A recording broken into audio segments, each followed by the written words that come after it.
In the vast theater of human history, where empires rise and fall like tides upon the shore, one question has echoed through the ages: who is the greatest general in history? It is not a question of mere numbers, titles, or crowns, but of vision, strategy, and the power to shape the destiny of millions. From the sun-scorched plains of ancient Mesopotamia to the icy steppes of Eurasia, from the marble forums of Rome to the blood-soaked fields of Europe, commanders have risen whose genius transcended the ordinary, whose decisions echoed across continents, and whose victories were etched into the memory of humanity itself. To understand greatness, we must journey back to the dawn of organized warfare, when ancient Sumer witnessed the birth of professional armies, crude though disciplined, and leaders emerged whose tactical foresight foreshadowed the titans to come, understanding the essential truth that victory favors not the strongest, but the cleverest, the most adaptable, and the most relentless.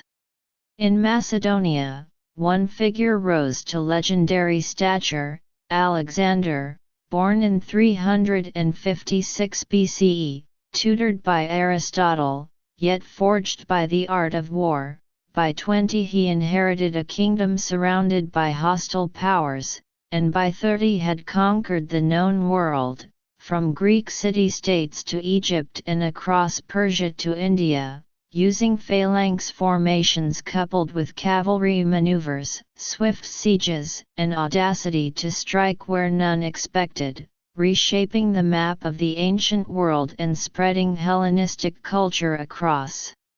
continents.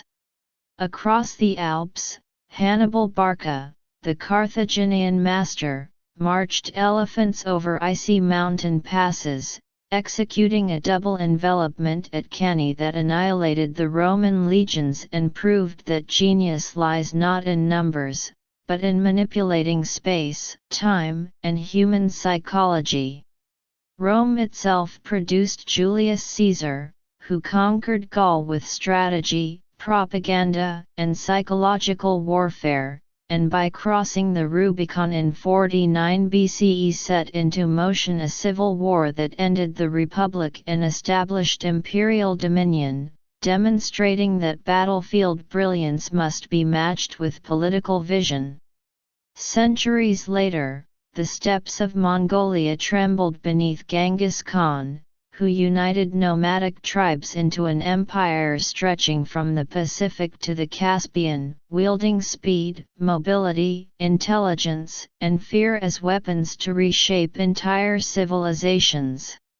In Europe, Napoleon Bonaparte rose from Corsica to mastery over modern warfare, executing campaigns in Italy, Austria, and across Europe with mobility, logistics, and psychological manipulation so precise that Austerlitz remains a textbook example of battlefield genius, showing that the battlefield is a living organism to be predicted and manipulated.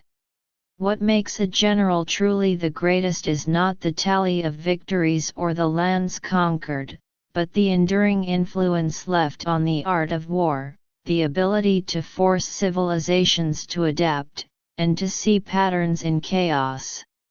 Alexander, Hannibal, Caesar, Genghis Khan, and Napoleon each altered the structure of armies, redefined tactics, and demonstrated that war is mathematics, psychology, leadership, and art intertwined into a tapestry of decisions, risks, and foresight. History yields no single answer, and claiming one as the greatest oversimplifies a complex web of ambition, innovation, and circumstance, yet certain figures rise above, showing that greatness is forged not in comfort but in the crucible of challenge, danger, and relentless vision, teaching that true genius in command can echo across millennia and shape the destiny of humanity itself. Following the legacy of Alexander, Hannibal, Caesar, Genghis Khan, and Napoleon, the annals of history introduce us to other titans of strategy, vision, and military innovation whose names echo through time and whose influence shaped continents. Subutai, the Mongol master strategist, who orchestrated campaigns across Europe and Asia with meticulous planning, integrating cavalry mobility, reconnaissance networks, and psychological warfare that allowed smaller forces to outmaneuver empires. Demonstrating that logistics, timing, and intelligence are as lethal as steel, Khalid ibn al-Walid, the Sword of Allah, whose brilliance in early Islamic conquests redefined desert warfare, using speed, terrain knowledge, and precise tactical maneuvers to defeat larger Byzantine and Persian armies, proving that genius can thrive even in harsh, unforgiving environments. Admiral Yi Sun-sin of Korea, whose revolutionary naval tactics and innovative use of the turtle ship allowed him to defend his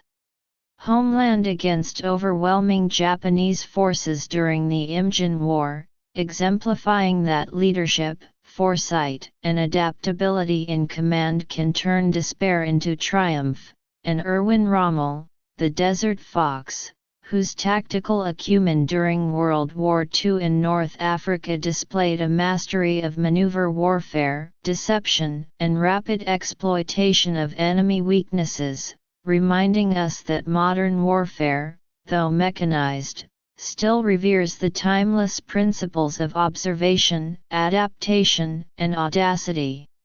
These figures, separated by centuries and continents, share a singular truth: greatness in command transcends technology and culture, relying instead on the ability to perceive patterns, inspire troops, anticipate the enemy, and transform every challenge into an opportunity to assert control over fate.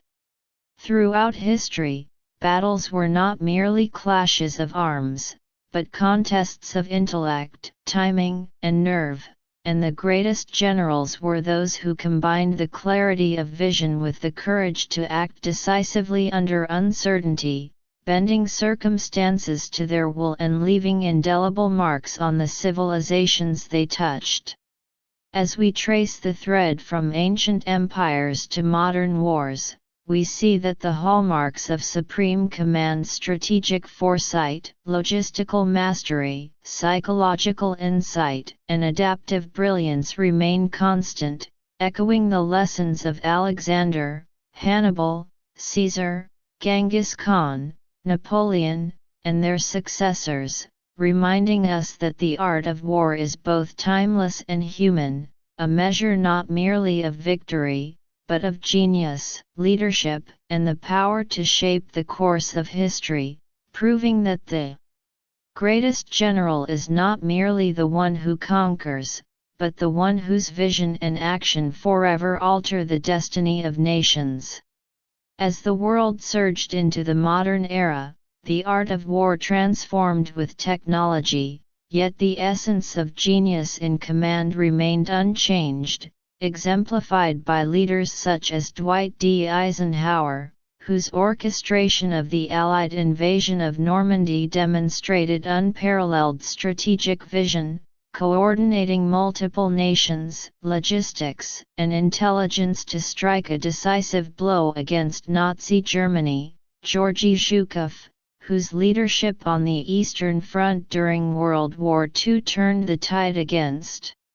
Hitler, mastering massive troop movements, combined arms tactics, and relentless perseverance amidst staggering human cost. Erwin Rommel, the Desert Fox, whose earlier campaigns in North Africa showcased maneuver warfare and deception that would inspire modern military thought, and Admiral Chester W. Nimitz, whose coordination of carrier fleets and submarine warfare in the Pacific theater displayed